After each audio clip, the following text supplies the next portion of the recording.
Canadian Grand Prix weekend was a disaster for Ferrari, but in the middle of all the problems, something happened that shocked everyone inside the team. It wasn't about the race result. It wasn't even about the car's poor performance. It was about Lewis Hamilton and the incredible data called telemetry that came from his car. That data left Ferrari's engineers speechless. Even Charles Leclerc had no answer. What Lewis Hamilton did that weekend wasn't just about driving. It was about understanding, adapting, and controlling a car that many people thought was impossible to drive properly. And the proof of that was in the telemetry data graphs, numbers, and charts showing exactly how Hamilton drove every lap.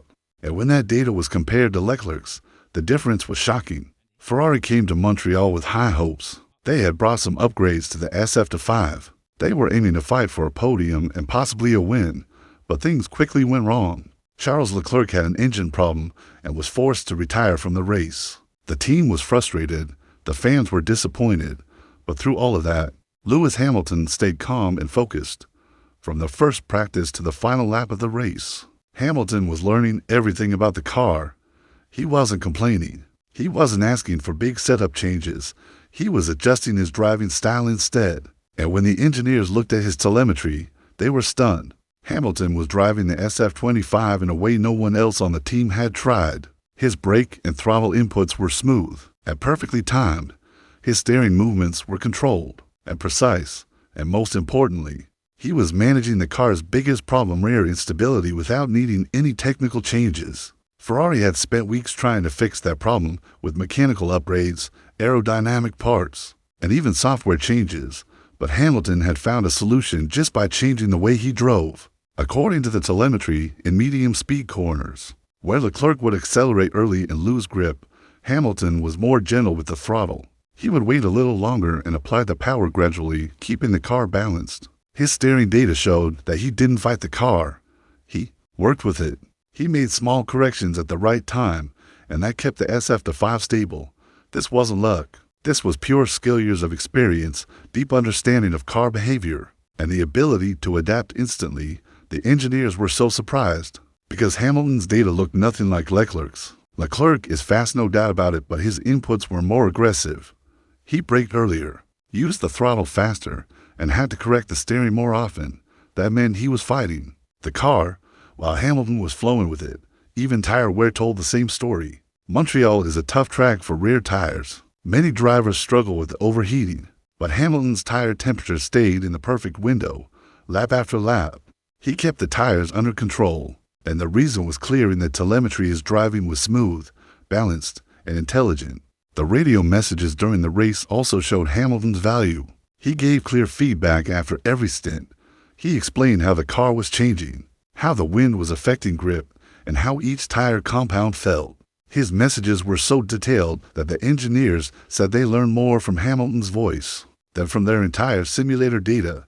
After Leclerc retired, the team showed him Hamilton's data, and according to reports, Leclerc was silent. He didn't say much.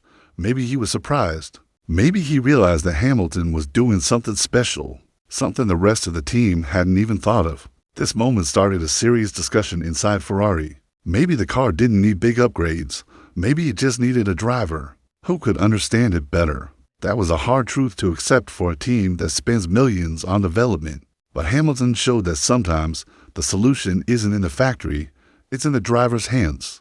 Fred Vasseur, Ferrari's team principal, was asked about it after the race. He kept his answers short. "We are learning a lot," he said. "Sometimes the data shows you things you didn't expect." That simple sentence said everything. Ferrari had been taught a lesson not by a computer, but by Lewis Hamilton. Even Charles Leclerc started to change his attitude. He said he wanted to study Hamilton's telemetry more closely in future races. That wasn't a sign of defeat, it was a sign of growth. Great drivers always learn from each other. And now, Leclerc knows that if he wants to beat Hamilton, he has to understand what makes him so consistent. This Canadian Grand Prix wasn't about a win. It was about clarity. It was about learning something that Ferrari hadn't seen before. Hamilton's data showed them that their car was not completely broken. It just needed to be driven a different way. That raises important questions for Ferrari. Will they change the development path of the SF5? Will they give Hamilton more control over how the car evolves? Will they allow both drivers to set up the car in their own styles? Or will they keep trying the same engineering solutions that haven't worked so far? One thing is clear. Hamilton's telemetry has changed the way Ferrari sees the problem. They now realize that driving style might be more important than they thought. And Hamilton is showing them that even in a car that isn't perfect, he can find performance through intelligence and feel. This is what makes Hamilton different. He doesn't just drive fast, he understands. He listens to the car. He adapts. He communicates. And that's what makes him a 7-time world champion. Even when the car is weak, he makes it stronger. Now the team has a choice. They can either listen to what the telemetry is telling them or they can ignore it and keep struggling. If they listen, they might just turn the season around. Because Hamilton has already shown that he doesn't need the best car. He just needs a team that trusts him. This race wasn't a win on the scoreboard, but it was a win for Hamilton in another way. He proved that he's not just a driver.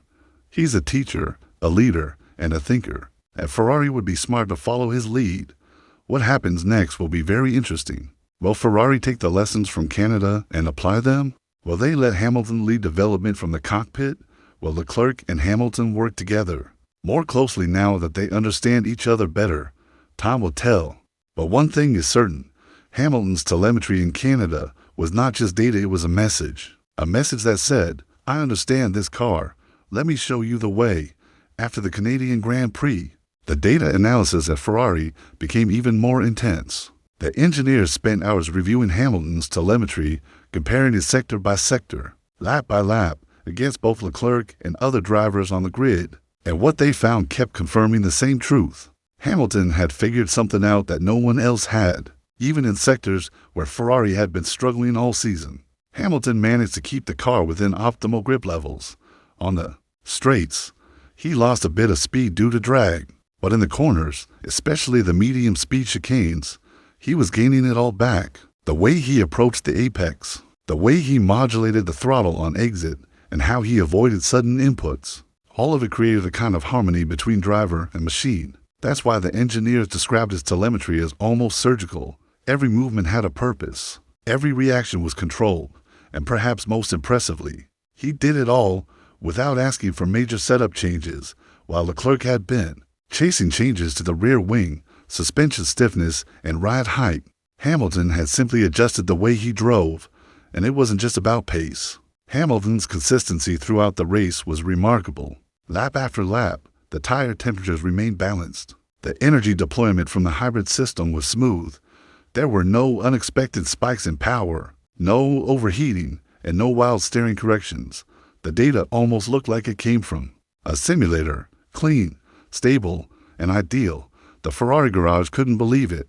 For the first time, they were looking at their own car not as a disappointment, but as a machine that could still deliver if handled with precision.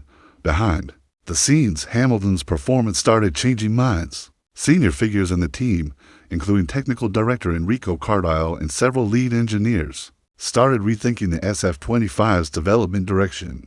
They had been preparing a series of aerodynamic upgrades aimed at reducing drag and increasing rear downforce, but now they weren't so sure that was a priority. Instead, they began to focus on understanding how to make the car more adaptable to different driving styles. Not just Leclerc's aggressive inputs, but also Hamilton's smoother, more calculated approach. That meant not only new hardware, but also smarter software calibration and driver-specific balance maps. Leclerc, meanwhile, began to approach Hamilton's data more openly. In the past, like many top-level athletes, he had trusted his instincts and focused on his own methods. But after seeing Hamilton manage the same car so effectively, Leclerc realized that adaptation was necessary. In team debriefs after the race, he asked more questions.